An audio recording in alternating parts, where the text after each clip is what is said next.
Before the black pill, there was the red pill. Founded on fringe Reddit forums in the early 2010s, this mindset emphasizes sort of waking up to the realities of society. On the surface, the pill masks itself as the key to male self-improvement, emphasizing the importance of physical and mental health through the means of the gym and therefore increased confidence. The red pill is essentially the antithesis of a separate ideology, the blue pill. At its core, the blue pill represents social conformity and political correctness, where men and women are inherently equal and should be treated as such. Think of your parents, teachers, or any trusted adult in your life. At its inverse, the red pill takes a controversial stance on gender roles and male self-improvement. Rich, good looking, if you're successful, it doesn't matter, you're gonna cheat regardless.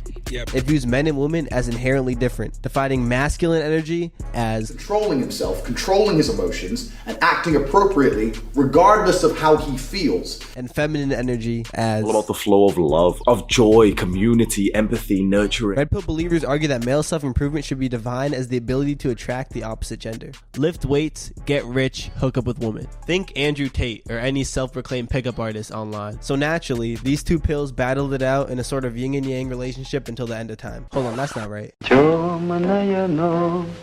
At its core, the black pill is a form of nihilism. The ideology argues that only one thing matters for the perceived quality of someone's life: their physical appearance. That's right, money, status, charisma, those things can help. But at the end of the day, if you don't look a certain way, the world will treat you like you don't matter. My entire life I've been treated quite bad. I feel really alone, and that is being really unattractive. Oftentimes, the black pill will be spun as some sort of self-improvement adjacent movement, Looksmaxxing, but we'll get into that later. First, the black pill. The dangerous thing about the black pill is that it's not entirely incorrect, okay? Unlike a lot of red pill beliefs, which don't make sense once you turn past the age of 14, All cheating scenarios, 100% the blame is always on the female. there is a bit of truth to these claims. The halo effect, pretty privilege, whatever you want to call it. We all know that to some level, looks do matter. Humans are shallow, and it's much easier to be nice to that person who just cut you off in traffic if you want to sleep with them. My issue though, and a lot of other people's, is the complete obsession that comes with this black pill ideology. It fills me with some sort of sadness, knowing it never and will never start for sub-5s. I'm glad some of us can acknowledge the truth. I said earlier that the black pill is nihilistic, but what is nihilism? Nihilism is the rejection of all religious and moral principles, in the belief that life is meaningless. viewing the world in such a black and white way just strips it of all of its meaning. Also, if you're somebody who already views himself as unattractive, believing that everyone else also does as well can't be good for your mental health. And that's the key word here, everyone, or maybe the key fallacy, the absoluteness of it all. To prove this point, let's go on a quick thought experiment. Imagine you travel across the globe, 20-hour flight, another 5-hour trek through the mountains, until you finally reach the temple of the Shaolin monks. You walk past hundreds of people who have dedicated their life to Buddhism, a belief in mindfulness in the present moment. People who believe all worldly possessions and labels, even one's body, are inherently meaningless in the pursuit of happiness. Now imagine you walk through this hall, faced with dedicated practitioners, until you meet the abbot, or high priest. Welcome in. How are you doing? Oh my gosh, man. It is such an honor to meet you. Thank you so much. Wait, hold on. I'm sorry. What? Is your gonial angle 2 degrees too shallow? What? What the hell? No. Why would you even come in here, bro? Coming all this way just to look mad goofy. What the hell? Hey, everyone, look at this guy's chin. I knew it. I'm going back home. Oh my god, man. This is too much. Excuse me for the extreme exam, but you get the point, right? Not everyone cares. Some people do care, and that's true. You could say even most people care. I disagree with you, but if you want to say that, that's fine. But not everyone cares. Does your mother care about your canthal tilt? No, she loves you unconditionally, I hope. Does your professor care about your recessed maxilla? No, they care about the missing assignment you haven't turned in yet. Get on that shit. My point is, there's more to how we perceive attractiveness than just physical appearance. Because what even is attraction to humans?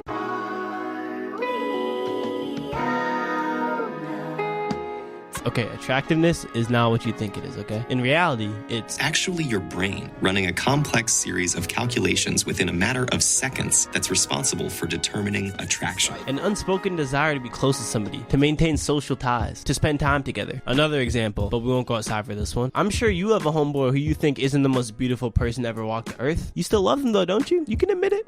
Come on. So does his mother, so do his other friends. So who's to say the world won't treat him like he doesn't exist when his whole world already does?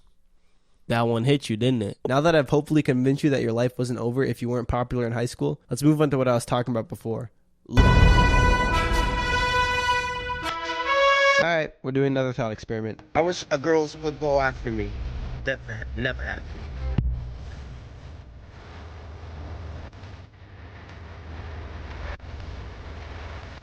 I want you to show your mom that video. If she's not there, that's fine. Just show any woman around you. If none are around you, shoot a text or something. I don't know. Figure something out. I'm not here to hold your hand. Now I want you to ask, what'd you think about this guy? What was their reaction? Oh, he's cute. Oh, he seems like a normal, chill guy. I doubt it. She probably said something along the lines of, oh, this guy's weird. Or maybe, I don't get it. What's going on? Which brings me to my hottest take of this whole video. Looksmaxxing makes you unattractive.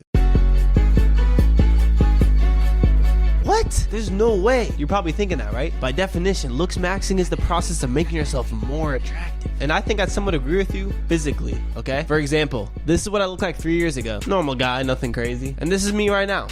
You know, still a normal guy, just a little bit more muscle. I will admit, my goals to going to the gym were to look more attractive, but I wouldn't say that they were to looksmax. Throughout my journey, there were countless times I made decisions that didn't directly improve the way I looked. I went through a 6-month powerlifting phase where I didn't build much of any muscle at all. At one point, I bulked so aggressively, I might have gained, admittedly, a little too much body fat. So no, I would not call that looks maximizing. That's the catch though. I feel like a more confident and attractive person now because of those things I did, not in spite of them. If I went to the gym and only did the most optimal lifts to try and gain as much muscle as possible, to try and look as attractive as possible, I would have lost the main reason I went there to begin with.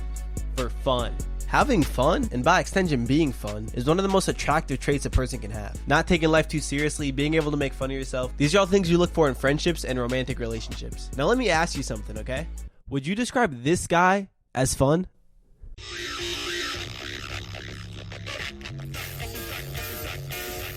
No, he's scary as shit. That's an extreme example, so bear with me. And this all ties into the nihilism point I brought up earlier about the black pill. Constantly being reminded of the dark reality of life, or the grim truth of existence, I'd say is the antithesis of fun. It's like those kids in middle school who are way too obsessed with dark humor. Like at a certain point, it's just draining to be around. Before becoming Syndrome, what was his superhero persona as a child? Down syndrome!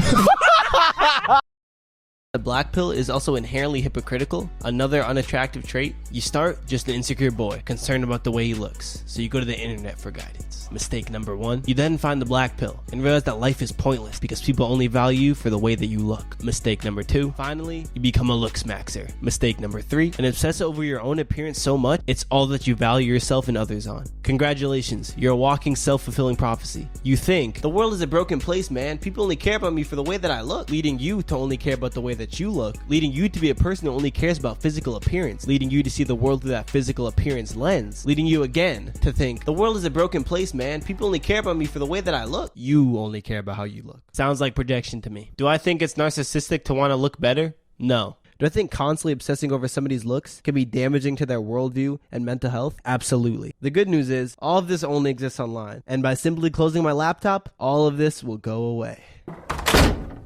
What a relief. Nah, you're still chopped, man. Okay, maybe they were right.